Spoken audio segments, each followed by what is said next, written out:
Welcome to the Azure podcast. This is episode 464, being recorded on June the 7th, 2023. I'm Russell Young, and I'm joined by Cale, and our guest speaker today is Sagar Chandra Reddy Lankala. Hope I got that right, bit of a mouthful. And he's one of Microsoft's program managers in the engineering org. Before we hand over to talk to Sagar a bit more about his topic, we'll just discuss some of the announcements that have been out this week. And I see, Cale, you've got quite a few new bits and pieces in there that look quite interesting. Yeah, I got a handful here. I'll go through them quickly, and we'll drop links in the show notes. But the real quick, some of these are public preview, some are GA. On the public preview side, for those who've been using our GPU type SKUs in the cloud, we have these new ones called NGADs, which is the V620 series VMs. These have the AMD Radeon Pros in them. So these are optimized for gaming experiences. Same stuff, like you can partition the GPU to less than one if you need it, up to one. And then also it has some the actual optimized driver for the cloud, which is pretty cool. So check that out. That's in public preview. We have a GA for Azure Data Explorer for those who are using that. The Custo emulator, which previously was only available for Windows containers, is now available as a Linux Custo emulator as well. And this basically allows you to run that query engine in a Linux Docker container. So that's a pretty quick one, but that's a GA, something that's been in preview before.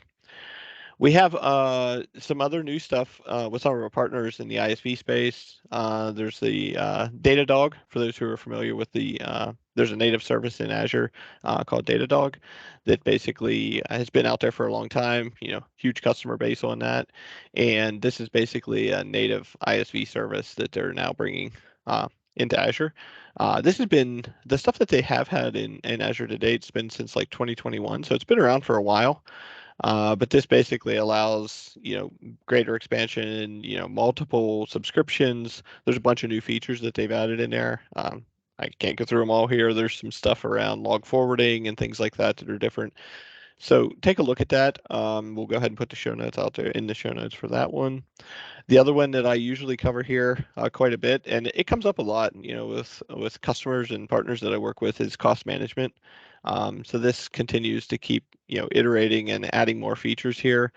Typically, these things are around how to better slice and dice and be able to view into what's going on in your Azure subscriptions, be able to manage that better from a cost perspective, obviously. And so there's a bunch of new updates there around different data centers, some geography updates. There's some new optimization strategies that have been added in there to help you, along with a bunch of learning content that has come along with this too. So super cool stuff there.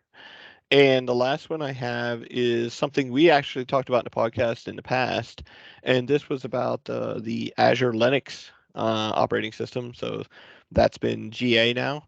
And, for those who were paying attention in past podcasts, we had some folks in here talking about CBL Mariner, which was the common base Linux Mariner project for the internal Linux distro that we were working on. And this is the kind of GA version of that that runs, obviously inside Kubernetes and things like that as a container host for that. So basically, pretty cool. It's finally out there in GA form. Cool, thanks, Cale. Yeah, I was reading the cost management updates, actually. There's a lot of stuff that's gone in there, a lot of little tweaks and features that have gone in to make cost management a lot more effective. But the interesting thing I took from that was their willingness to listen to requests from customers and really make that product better. So if there's something, a feature that you find you're missing, then do report it into the product team. I think they're pretty responsive. Listening in on last week's one, obviously we had Build recently. We had a lot of announcements come out from that. There were a few that Sujit went through and a few that went under the radar a little bit. I think AI was one of the biggest announcements, one of the key features of everything that's going on and happening nowadays. But one of the announcements that came out was around this Azure OpenAI Studio. So the Azure AI Studio adds some new capabilities to allow you to really harness that capability of the generative AI models that we've got now, and to be able to ground that Azure OpenAI service and those models on your own data. So that's come out in preview and well worth a play with. Azure Deployment Environments has been a really exciting one for me and generating a lot of buzz with my customers, and hence Sagar is going to cover this in a lot more detail in a minute. So I'm not going to delve into it at the moment.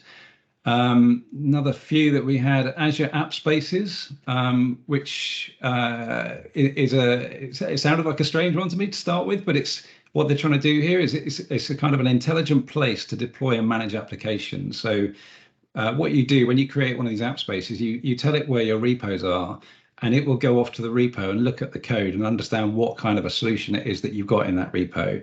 And then it will try and figure out, what's the best hosting solution for it. So is it app service, or is it container apps or static web apps? And it generates and automates the deployment pipeline for you. And it will even provision databases for you as well that sit alongside it. So whether it's Azure SQL, Postgres, or Mongo, what have you. So it's really simple, and you just give it a few parameters like what region you want it to be in, what subscription you want to deploy to, fill out a few other parameters like the names, and off it goes and does it. So that's quite a nice one. And one that didn't seem to get a great deal of publicity was the Azure API Center, which is in preview at the moment.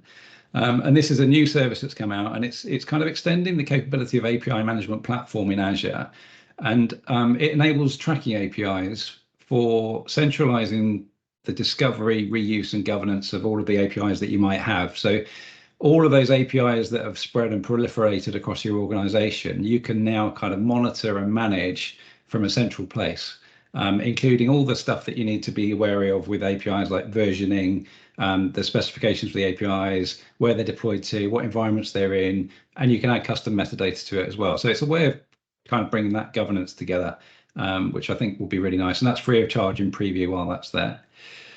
And the last kind of couple to mention around GitHub. So GitHub Advanced Security, which is a tool that goes off to your repo. So typically it's been a feature within GitHub that goes off and scans your code, looks for vulnerabilities and secrets and stuff like that you may have checked in inadvertently. And it also does automatic dependency scanning before you merge your pull request in to make sure you're not bringing in new vulnerabilities from third-party components and things. That has been around for GitHub for quite some while. That is now available as part of, in preview for Azure DevOps as well. So it's called GitHub Advanced Security for Azure DevOps, or GASFADO if you want to abbreviate it, as most of my team would do. So there's a lot of buzz around that at the moment. That's a really nice feature that's kind of bringing parity across the two DevOps platforms that Microsoft provide. The only other thing that's creating a load of buzz that I just wanted to mention, it's not really an announcement that's come out, but there was a great session that Mark Ruzinovich and Scott Hanselman did on Build, and it was called Mark and Scott Learn to Code. And they basically did a session that demonstrated Copilot, GitHub Copilot for Business, but this new feature called Copilot Chat that sits inside your IDE, where you can basically just give it conversational text and commands to do things. So I got access to it last week, and I've been playing with it in one of my demo environments. One of the things I told it to do, I'd hard coded a whole load of locations, so I just put my own Southampton in there as the location in there, and I thought, I want to make this a parameter now, and I just said to GitHub Copilot, turn the word Southampton into a command line parameter and do that throughout my code file, and it went off and did it for me. So AI really is going to take a lot of the drudgery out of coding, and it did it first time. It worked, compiled, and did the job. So really pleased with that. That's it for now from me. And yeah, so Azure Deployment Environments. And Sagar, if you'd like to introduce yourself and pronounce your name correctly as well for people. I know I made a bit of a hash of it, so apologies for that. But no, over to you to tell people about your role and what Azure Deployment Environments is all about. Absolutely, Russell. Thank you. Firstly, thank you for having me on the Azure podcast. I am Sagar Lankala, and I'm a senior product manager in Microsoft Developer Division. I own a few services in Azure that are aimed at improving developer productivity, and Azure Deployment Environments is one of them.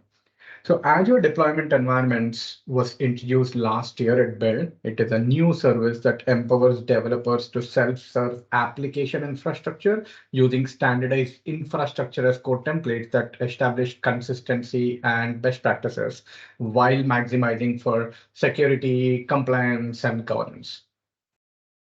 So that's the Azure Deployment Environments in a nutshell. So we basically speak about two personas when we speak about deployment environments. One, developers. A developer will be able to quickly and easily create infrastructure that they need to deploy and test their applications. While on the other hand, deployment environments also enables enterprise platform engineers to pre-configure all of the Azure governance related aspects such as identity management, access control, subscriptions to various development teams, and provide this infrastructure as code templates so that developers will be able to create environments on their own. Okay, so first question, when you talk about infrastructure as code, are we talking ARM templates here? That's a great question. So until very recently, we were supporting only Azure Resource Manager templates, especially during the previews, we were supporting only Azure Resource Manager templates. A couple of weeks back at Build, we announced support for Terraform as well. So we will be publicly launching the Terraform support very soon. But for now, if any customer is interested in trying out the Terraform support in deployment environments, they can sign up for AK at aka.ms-ade-terraform-signup, and they'll be able to get on the list for early access. We expect to onboard them in the next 2 to 3 weeks. Okay, we'll put that link in the show notes. I just following on from the same question. When I mentioned ARM templates, what about Bicep as well? Is Bicep kind of natively supported as part of this?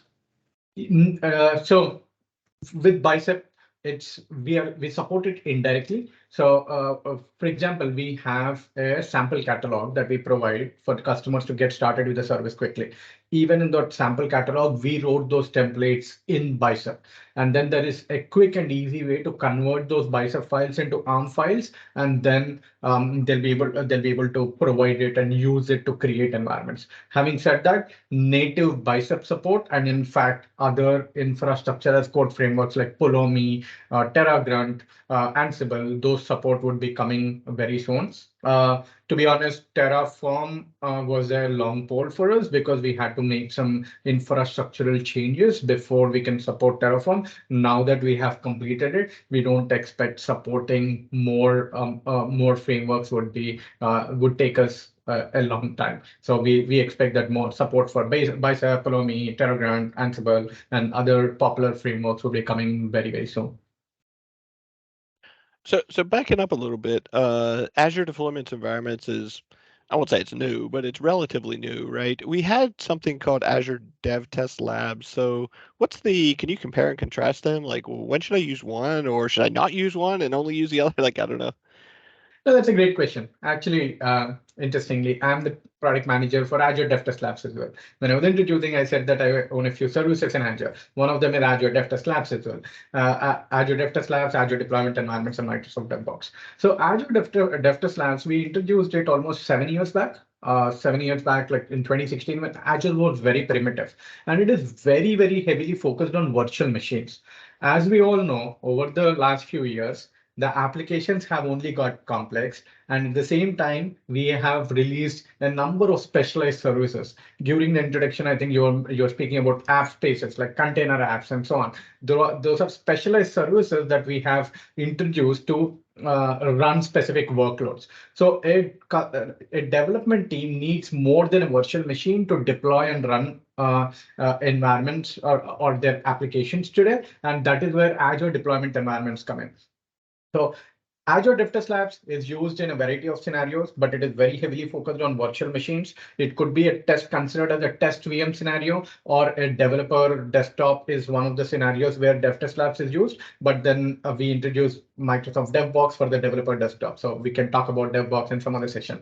But for deployment environments, it is the ability for developers to create a bunch of Azure resources. It could be PaaS services like container apps, app service, which is connected to some databases behind the scenes, which is connected to some shared AKS clusters, accessing secrets from a key vault. All of these resources together might be in one single virtual network. So these are a bunch of resources that are required to deploy and run an application, and that is where Azure Deployment Environments comes in. And Azure Deployment Environments extends the concept of landing zones, and it makes it easy for the development teams to leverage landing zones. So that is how we have built Azure deployment environments to cater to complex environment scenarios, which requires more than virtual machines.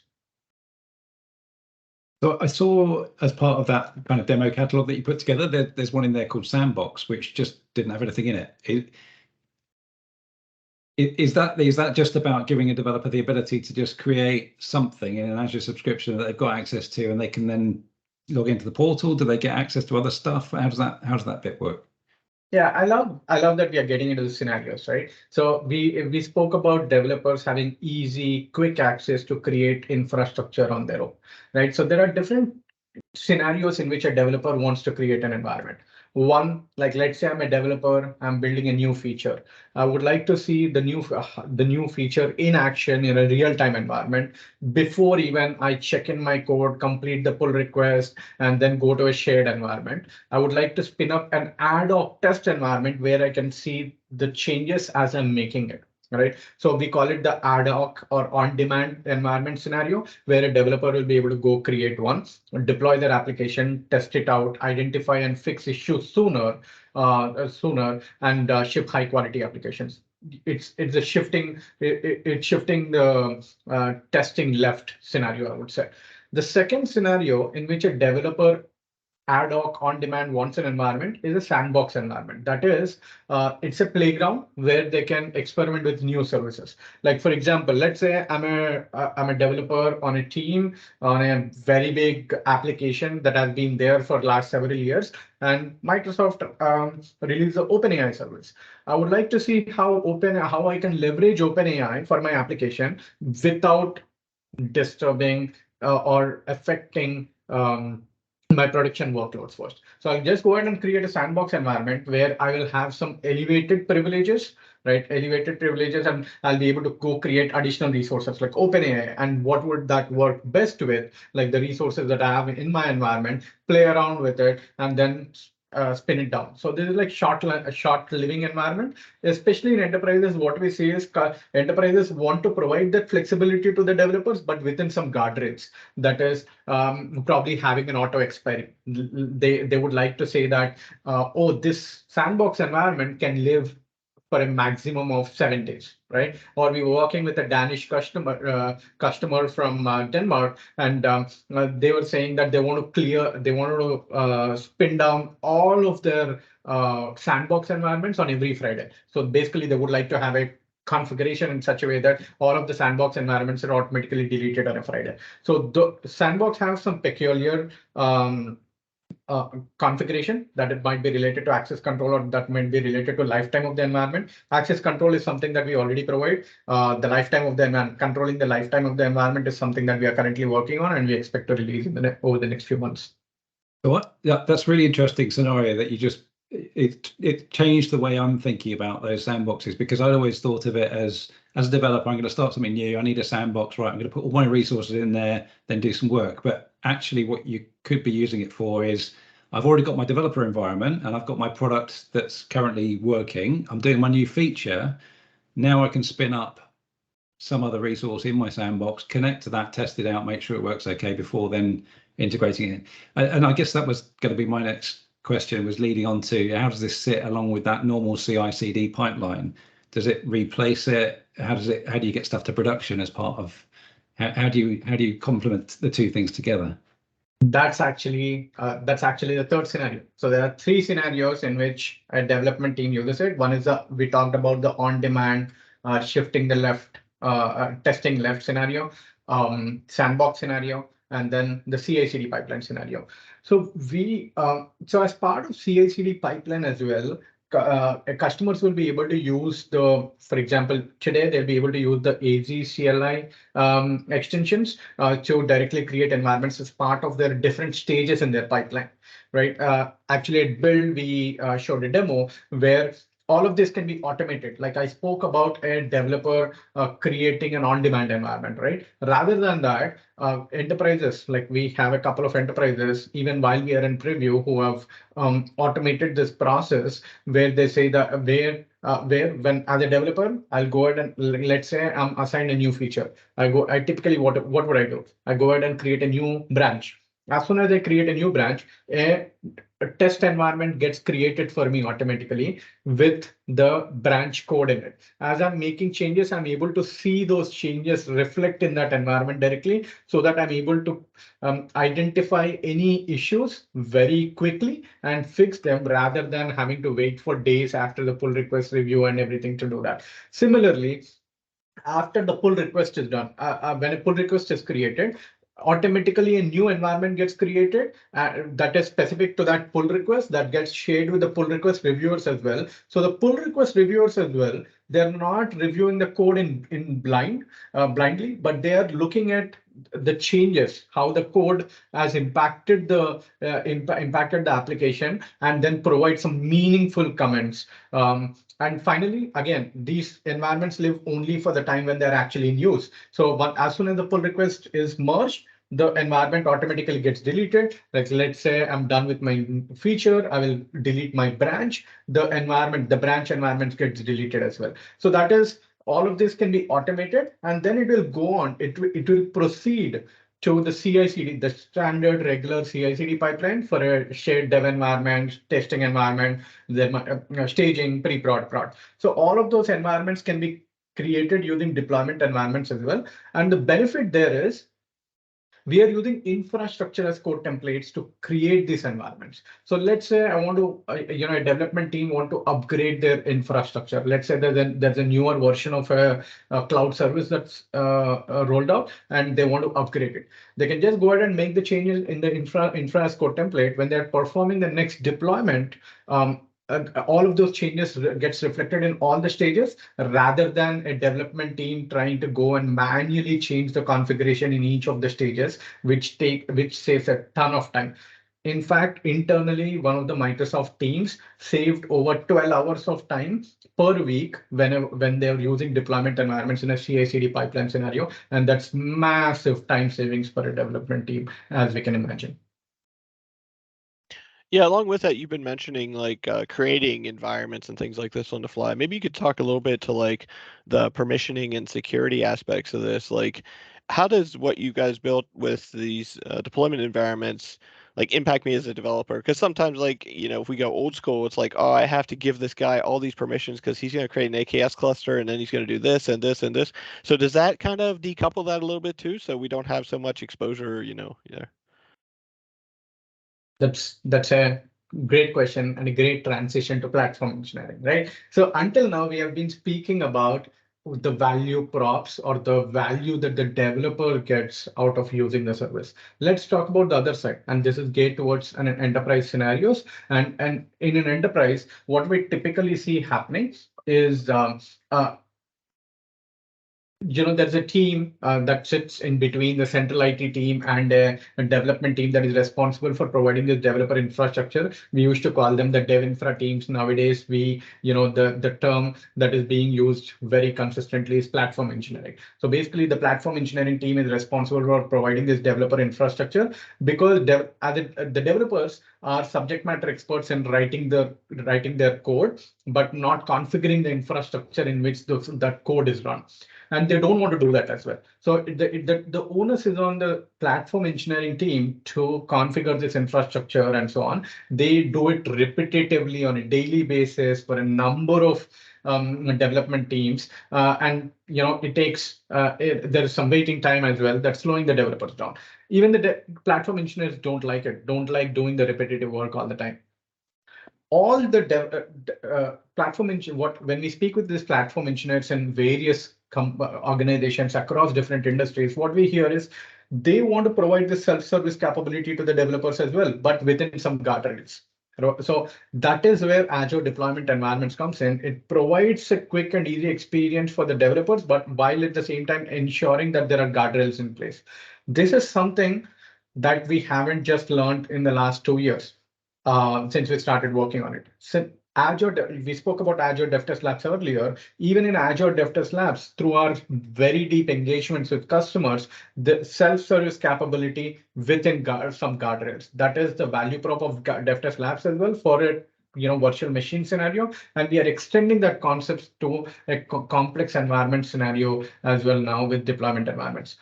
So now, what can a platform engineer do with deployment environments? First and foremost, they'll be able to manage their cloud engineering teams. We have this concepts of dev centers and projects. A dev center is a collection of different projects or dev teams that they would like to manage together, and a project is associated with a dev team, right? So for a dev center and a project can be organized based on the org structure of the enterprise, or it might be based on some similar set of projects that they would like to manage together and apply similar settings. And so the second, a platform engineer will be able to directly attach a repo containing these infrastructure as code templates, such as ARM templates or Terraform templates, as a catalog in the service. The service will then scan through that repository, identify this infra as code templates, and makes them available for the development teams to use. So that's the second important aspect. This not only we have, we can always ask the platform engineers to just provide the templates directly in the service, but we went an extra mile and providing that ability to attach that repository, because this encourages inner sourcing of templates. Let's say a development team found a unique and a specific way with which the performance of their application has increased by let's say 3 times. So they can just go into that repo, make a contribution, which will be reviewed by the platform engineering team. Once they are good with it, they can just publish it. That will be made available to all the development teams in the company. This encourages inner sourcing of templates and collaboration across the organization. This is the second important thing. Third, guardrail. A platform engineer will be able to configure what are the different types of environments a specific development team can create. And for a specific development, they can, for example, they can say that, oh, I want this development team to be creating dev environment, a test environment, staging environment, pre-prod and prod environment. For each type of environment, they'll be able to define who can create which type of environment. That is, they might allow a development team to create only a dev or a test type of environment, and they'll allow the CI/CD pipeline to be creating the higher end environment, that is staging, pre-prod and prod, right?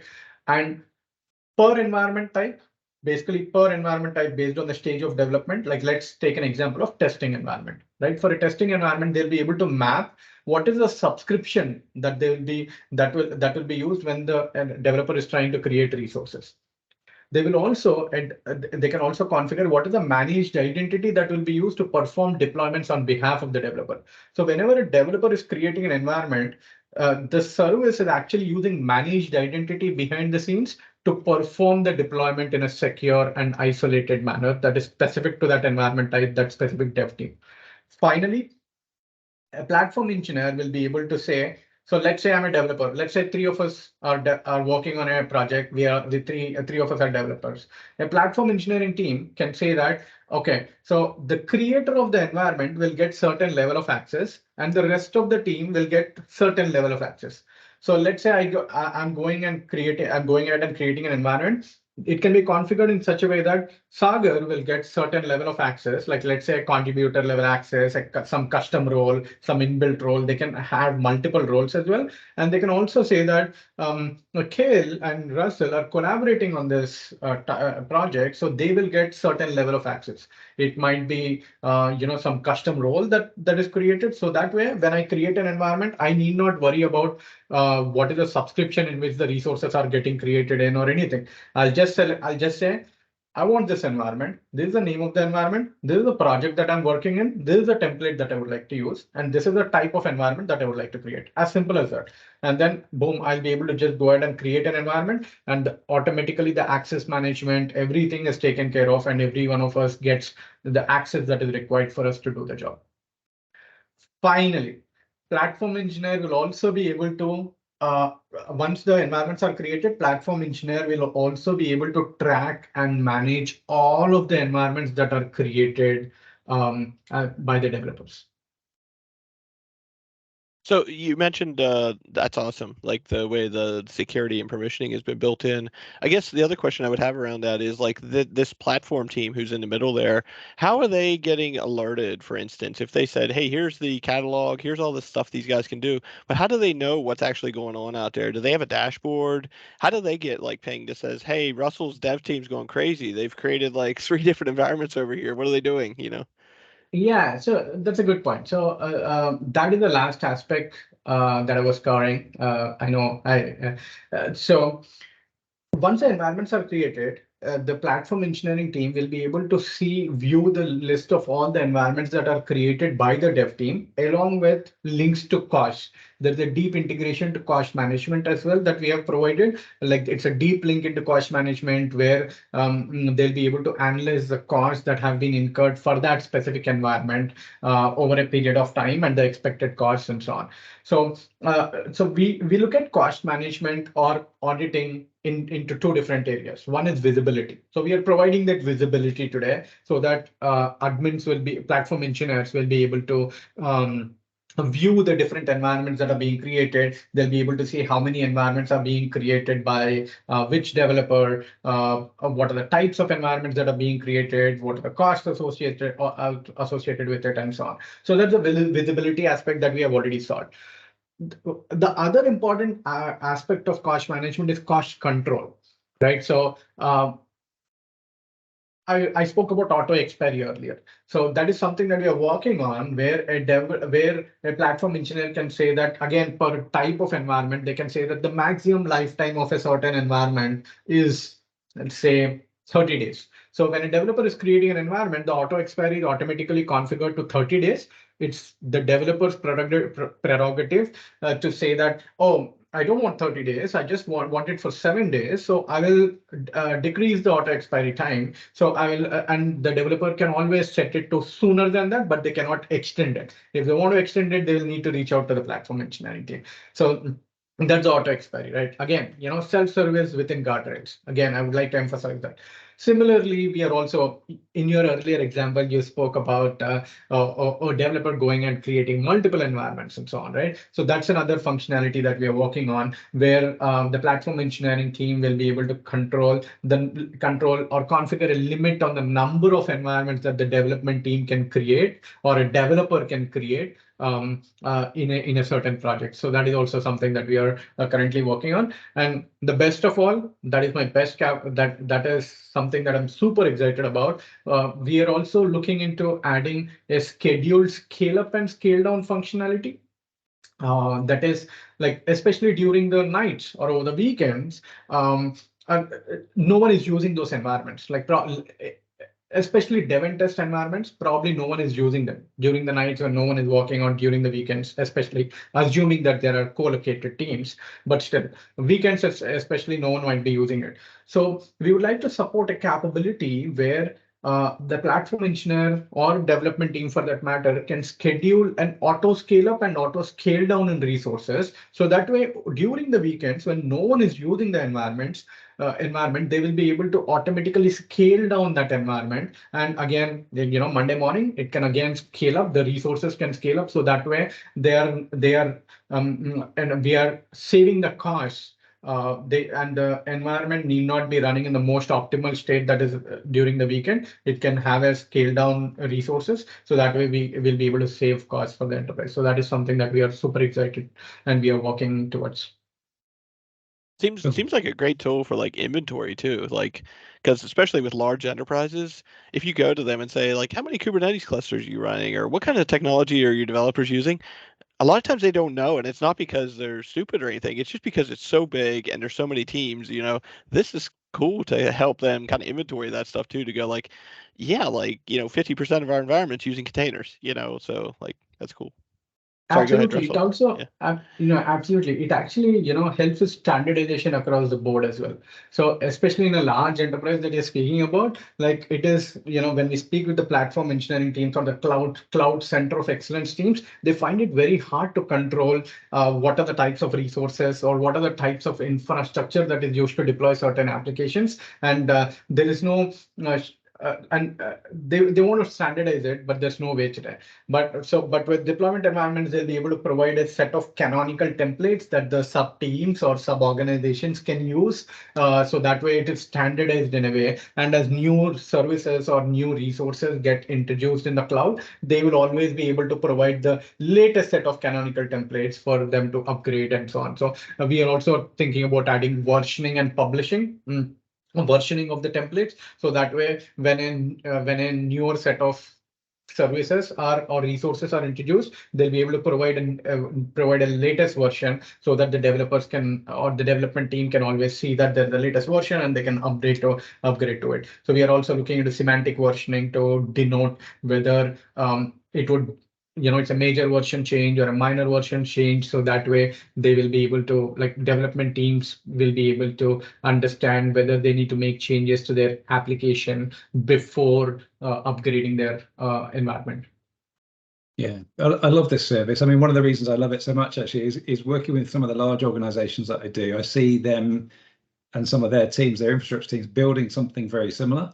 And now you're providing this, and this is free of charge, is that right? The actual the best of all.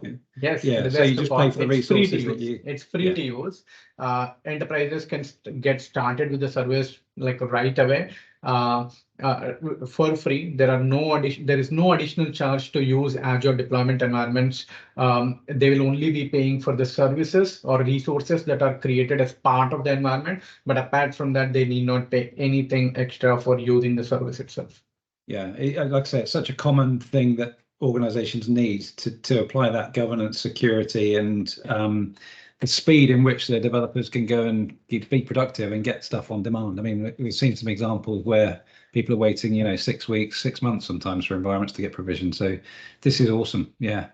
The last questions I had, you've covered. So I was going to ask about cost management and what's next, and I think you've covered all those bits already. So I don't know, unless you've got any other questions, Cale.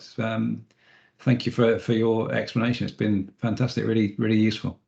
Yeah, this is great. I think our listeners will appreciate this too. So I'm glad for you going in detail about the service itself. So, and obviously, like, if you have any links or anything we can share with our listeners, definitely provide those, and we'll make sure they're in the show notes for the people. Absolutely. Like as I mentioned, like 2 or 3 key things to again, recap. One, the service is generally available. It's ready to use today for free. I'll share. We went into general availability just a couple of weeks back. I will share a link to the GA blog as well, which will provide more details about the service. We announced support for Terraform. It's currently in private preview, but you'll be able to sign up for early access to the for Terraform support, and we'll be able to onboard you in the next few weeks onto the Terraform support.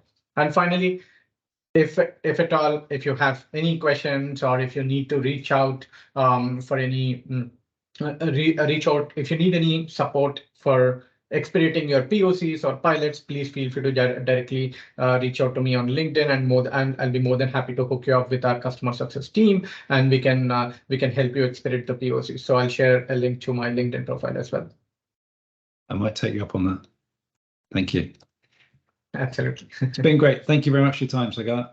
My pleasure. Thank you so much for having me, Russell and Cale.